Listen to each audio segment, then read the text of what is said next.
Good afternoon, students. In the previous class, I have already given you the introduction of communication, and we all know that communication is a process of exchanging information from one to another or from one place to another place. Today, we will see the basic block diagram of a communication system. Well, in the basic block diagram, when you look at the diagram, we see three main blocks.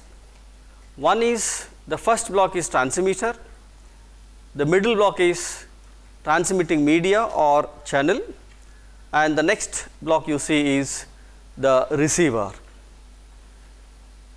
And look at the arrow marks that are connected from one block to another block.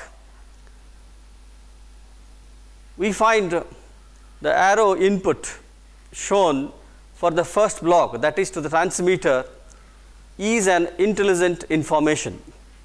So, here the meaning of intelligent information is either it can be an audio signal, or it can be a video signal, or the combination of audio, video, and even the data, the computer data, which you would like to communicate from one place to another place. This intelligent information is given to the transmitter circuit. What does the transmitter circuit do? Well, the function of transmitter is to modify this intelligent information or the electrical signal in such a way that it suits the transmitting media, because all the intelligent information which we would like to transmit from one end to another end cannot directly fit into transmitting media. So, therefore, we require a transmitter which will modify the intelligent information into the proper way so that it can be transmitted through the channel. Then what is the function of a channel? Well, channel is responsible for transmitting the modified signal, or we call it as a carrier signal, from the transmitter to the receiver. When you look at the transmitting channel or media, we have one more arrow mark or one more input to this from the external world, and which we have written, or I have written, as noise. Well, here whenever the information through the carrier wave is transmitted through certain media or channel, in the channel or in the media, there is always a noise which gets mixed up with this transmitting signal.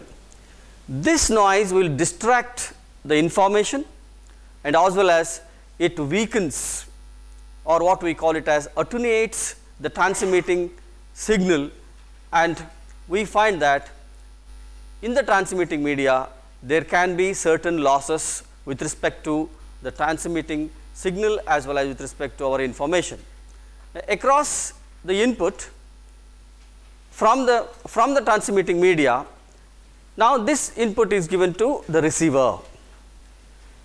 So, receiver's function is to receive the carrier signal, or what we call it as a modulated signal, and here it has to identify the signal to be received or the intelligent information to be received, and it has to extract the modulated signal, and whereas it has to reject the carrier signal.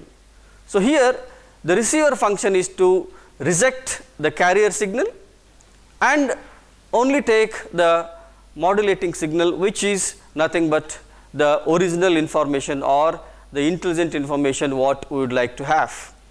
And from the receiver, the output is connected to a output device. The output device can be a picture tube if the signal received is a video information, and it can be a loudspeaker if the information received is a audio, and similarly it can be a electronic device, or if the information received is a data signal. So likewise, the basic block diagram of communication system works to transfer the information from one end to another end. I think I am clear, and if you have any doubts about the functions of each block of the transmitting block diagram, you can ask me the clarifications. Otherwise, I will go to the next part of the studies. Thank you. I think.